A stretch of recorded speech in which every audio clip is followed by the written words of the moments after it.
बंधुओं नमस्कार। आज का विषय है रामचरितमानस वर्तमान परिदर्शन।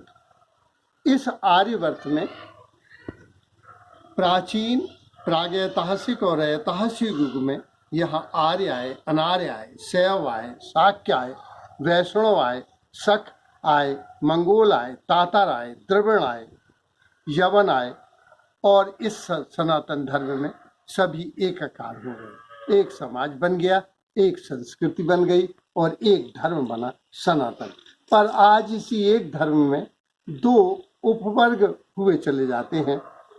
उसी धर्म विशेष में जिसकी संस्कृति एक है, जिसका सामाजिक ताना बाना एक है, उसमें रामचरित के लिए, मानस के लिए एक वर्ग कहता है कि इसको प्रतिबंधित कर दिया जाए, क्योंकि इसमें हरिजनों का, शूद्रों का अपमान होता है। दूसरा वर्ग ये कहता है कि रामचरितमानस जैसा क्या कोई श्रेष्ठतम ग्रंथ है जिसमें सभी ग्रंथों का रस आ गया हो, इसलिए इसे राष्ट्रीय ग्रंथ घोषित कर दिया जाए।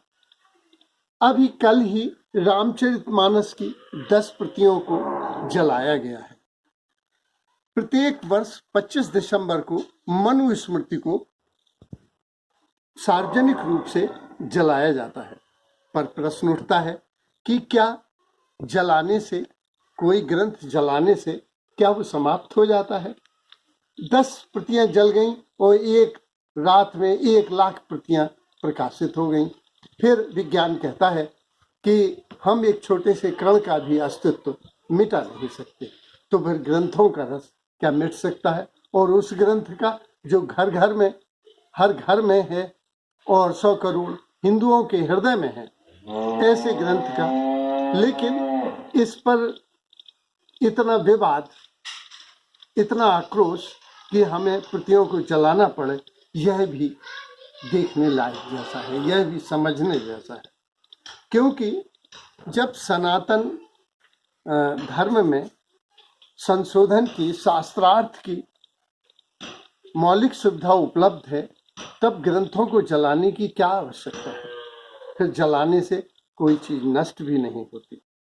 और जैसा कि ये 5 चौपाई विवादास्पद हैं, अगर हम इनके यथावत अर्थ को उसी तरह स्वीकार कर लें तो भी इसमें कोई बहुत बड़ी बुराई नजर नहीं आती। इसलिए स्वीकार कर लें कि मनुस्मृति जो पढ़ी मैंने और रामचरितमानस पढ़ी, तो तुलसीदास जी रामचरितमानस में मनुस्मृति से प्रभावित रहे हैं। और मनुस्मृति तात्कालीन युग की एक समाज व्यवस्था थी और उस समय राजतंत्र था। अब परिस्थितियां बदल गई हैं। हर ग्रंथ में अपने युग के लिए वो कुछ लिखता है और आगत युग में उसमें बहुत कुछ परिवर्तन हो जाते हैं। तो अगर हम तत्कालीन परिस्थितियों को देखें तो ये सत्य नजर आता है, जबकि आज परिस्थिति बदल गई है। सनातन धर्म में यह है कि सभी एक दूसरे की बात सुनते हैं, सहिष्णुता है, उदारता है। जब हम किसी की बात मान लेते हैं, सुन लेते हैं, तो मनोवैज्ञानिक प्रभाव यह होता है कि वह भी हमारी बात सुनता है, समझता है और विवेक से निर्णय लेता है। जिस परिस्थितियों में इसको लिखा गया वो राजतंत्र था, आज प्रजातंत्र है।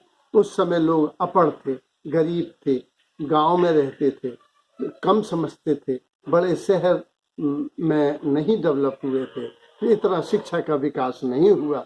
आज सभी वर्ग शिक्षित हैं, समझदार हैं और तत्कालीन व्यवस्था में लिखा ग्रंथ लिखा रहने पर भी हमारे कार्य व्यवहार में अंतर आ जाता है। इसलिए रामचरितमानस, इतना भी जान लेना चाहिए कि रामचरितमानस में सब ग्रंथों का रस आ गया है, किंतु क्योंकि हिंदू धर्म दर्शन बहुत विशाल है।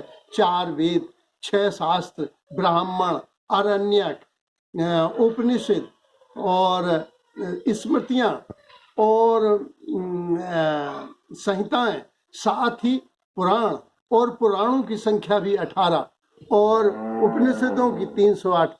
तो इतने धर्म ग्रंथ हैं कि इन धर्म ग्रंथों का अगर कोई पढ़ना भी चाहे तो उसे पूरी जिंदगी एक कम पड़ सकती है। इसलिए रामचरितमानस में इन सभी ग्रंथों का रस आ गया है। रामचरितमानस तुलसीदास जी ने 78 वर्ष की आयु में प्रारंभ की थी और 2 साल 4 महीने लगे थे। रामचरितमानस सबसे पहले भगवान शंकर ने लिखी थी, जिसमें साबर मंत्रों तक का उल्लेख है, लेकिन इतनी कठिन थी कि वह और लोगों की समझ से परे थी, इसलिए विलुप्त हो गई और वो रामचंद्र जी के जन्म के पूर्व ही लिखी गई थी। फिर वाल्मीकि ने लिखी, जो तत्कालीन युग में वाल्मीकि उन्हीं के राम के पीरियड में थे। राम को उन्होंने देखा था, वे उस कथा के पात्र थे। लेकिन ऐसे कई रामायणें लिखी गई, पश्चिम में भी लिखी गई, पूरब में भी लिखी गई, विभिन्न देशों, सभ्यताओं और संस्कृतियों में लिखी गई। लेकिन रामचरितमानस इतनी सरल थी, इतनी सुबोध थी, इतनी सहज थी कि इसमें भगवान शंकर ने भी लिखा, यह सत्य है, शिव है और यह सुंदर है। रामचरितमानस को अगर हम देखें तो सारे ग्रंथों का इसमें समावेश है। ऐसे ग्रंथ को जला देने का मतलब ऐसा है, जैसे हमारे गांव में कहा जाता था कि अगर 2-4 चीलर हों और पूरी कथरी जला दी जाए तो क्या यह वैज्ञानिकता होगी, क्या यह बुद्धिमत्ता होगी। और मनुस्मृति, जो मनुस्मृति है, वह हिंदू लॉ आज भी मनुस्मृति से गाइडेड है। जैसे शरीयत से मुस्लिम लॉ गाइडेड है, ऐसे ही मनुस्मृति से आज भी हिंदू लॉ गाइडेड है। और मनुस्मृति में जो दिए गए थे वो हिंदुओं के धर्म दर्शन में हैं और तुलसीदास जी उससे प्रभावित थे, लेकिन परिस्थितियां बदल गई हैं। इसलिए अब हम देखें कि ये 4-5 जो प्रतियां हैं, 4-5 जो दोहे हैं, वो कौन कौन से विवादास्पद हैं। सबसे पहले आया ढोल गंवार सूत्र पशुनार, ये सब ताड़न के अधिकारी। अभी शोध में एक नई बात आई है कि उसमें क्षुद्र शब्द है। पांडुलिपि जो मिली है, हस्तलिखित प्रतिलिपि है, उसमें क्षुद्र शब्द आया है। क्षुद्र का अर्थ हम जानते हैं, छोटा, संकीर्ण, सकरा, नीचा, छोटी मानसिकता से अर्थ लिया जा सकता है। यदि फिर भी मान लिया जाए कि वह शूद्र शब्द ही होता है तो अर्थ सेवक से था। तो उस संदर्भ में जब ये लोग अनपढ़ थे तब लिखा गया था, आज लोग पढ़े लिखे हैं। पहले लोग उस समय कम पढ़े लिखे थे, अपढ़ थे, ग्रामीण थे, नासमझ थे, सहज स्वाभाविक थे। उन पर नजर रखना कोई गलत ना था, किंतु आज की परिस्थिति बदल गई है। आज राजतंत्र की जगह प्रजातंत्र है। विवाह है, परिवार, संस्थाएं, धर्म तक शिथिल हुए जाते हैं। जाति प्रथा शिथिल हो गई है। साथ ही आज पर्दा प्रथा और सती प्रथा और नरबलि प्रथा शिथिल हो गई हैं। तो अपनी कहानी को इस संदर्भ में हम बताना चाहेंगे, इस अभी बात स्पष्ट करने के लिए, कि ओरछा राज्य की एक सच्ची कथा है कि हनुमंत दाऊ माने यादव जी महारानी राजमहल गए ओरछा के, और महारानी ने उन्हें देखा और आदेश दिया कि दाऊ माने यादव, दाऊ कन्नौज वाली तम्बाकू तो ले आओ। तो और इतना कह के भी स्नान करने चली गई।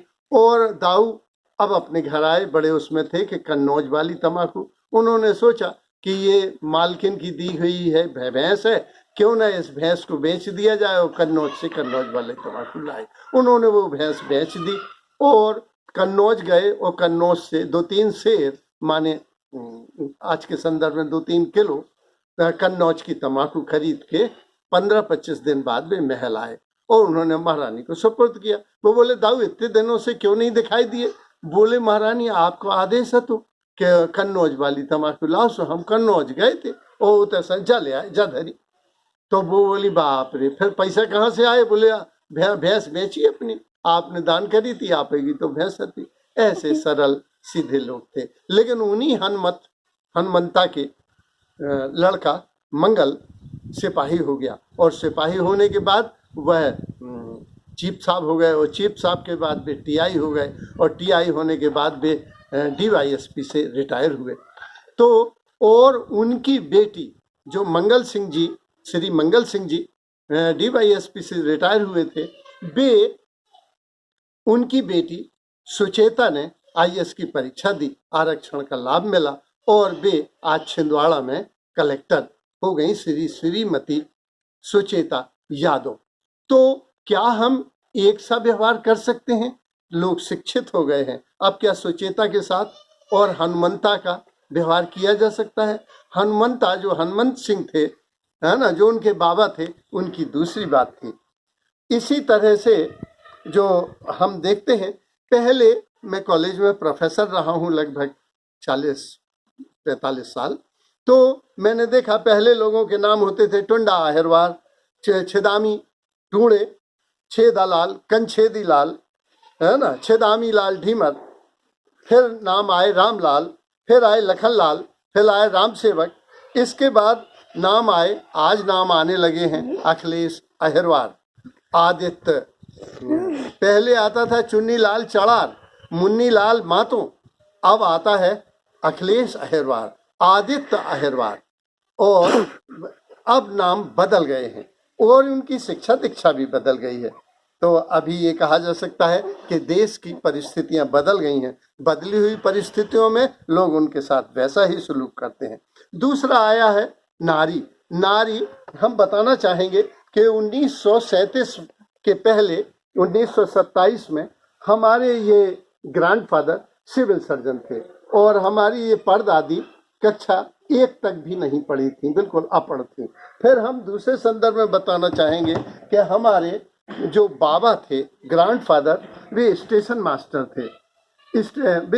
मास्टर थे और उनकी पत्नी कक्षा 1 तक पढ़ी थी। तो नारी की स्थिति भी परिवर्तनशील है। फिर हमारे ये मदर फादर, ये हमारे फादर थे जो कि MES में थे और इनकी पत्नी 4 बजे, माने हमारी माँ कक्षा 4 तक पढ़ी हुई थी और इसके बाद हमारी धर्म पत्नी आई, ये अगली पीढ़ी में ये हमारी धर्म पत्नी है। ये जब इनकी शादी हुई तो ये 8 पास थी, चूंकि हम प्रोफेसर थे तो लोगों ने इन्हें घुमा फिरा के किसी तरह BA पास करा दिया। तो ये स्थिति बदली और आज हमारी ये बहू है, हमारी पुत्र वधू है जो MCA है और अभी अमेरिका गई थी और इसे 1.5-2 लाख रुपया पर मंथ सैलरी मिलती है, पढ़ी, बेबी कट बाल रखे हुए है। और क्या हम इन सभी माननीयाओं के साथ पति क्या एक से व्यवहार कर सकते हैं? अर्थात नहीं कर सकते, परिस्थितियां बदल गई हैं। तो धर्म में कुछ भी लिखा रहा है, अगर उसकी माना कि द्वापर त्रेता के धर्म में हम नहीं रह सकते और हमें डिकोडिंग करना चाहिए, लेकिन लिखा भी रहे तो कार्य व्यवहार बदल जाता है। इस तरह से अगला आया है कि सापत ताड़ पुरुष कहंता, ये आया है। हाँ, इसको थोड़े हाईलाइट कीजिए। इसमें आया है सापत ताड़त पुरुष, देखा आपने, सापत ताड़त पुरुष कहंता विप्र पूजस गावई संता। तो विप्र से आशय, वी माने विशेष, प्रा माने प्रवर, जो विशेष होशियार लोग हैं उनसे आशय था, विप्र से आशय ब्राह्मण से नहीं था, क्योंकि बटु के संदर्भ में विप्र आया है। ब्राह्मण तो वह है जिसकी ब्रह्म जैसी चर्या हो, विप्र वो है जो विशेष प्रवर हो। अगर हम देखें इतिहास में तो कबीर, मीरा, तुलसी, जायसी, क्या ये डिग्रीधारी बहुत पढ़े लिखे थे?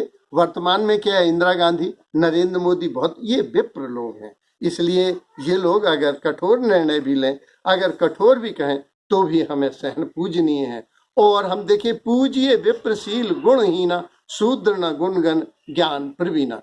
अगर शूद्र मानसिकता है तो अभी हमने आसाराम बापू का कल ही आजीवन 2 बार कारावास हुई।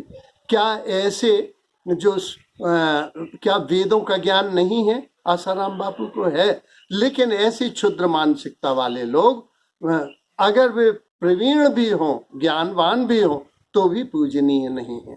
क्योंकि पूजिए विप्रशील गुणहीना, तो इनके विप्रों के पास डिग्री नहीं है, लेकिन हम उनकी बात मानते हैं और जो शूद्र मानसिकता के हैं, छोटी मानसिकता के हैं, ओछी मानसिकता के हैं, उन वो ज्ञान में प्रवीण होने पर, क्योंकि सचरित्रता के अभाव में तो बौद्धिक ज्ञान 100 की तरह सड़के मानता है।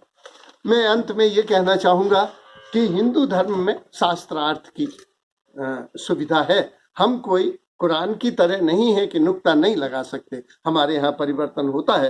पहले नर बलि होती थी, पशु बलि होती थी, पर्दा प्रथा थी, दहेज प्रथा थी, हमने संशोधन कर लिया है। दूसरा, हम कबीर के से इसका अंत करना चाहेंगे कि साधु ऐसा चाहिए जैसा सूप सुभाए, सार सार को ग्रहण करे, थोथा दे उड़ाए।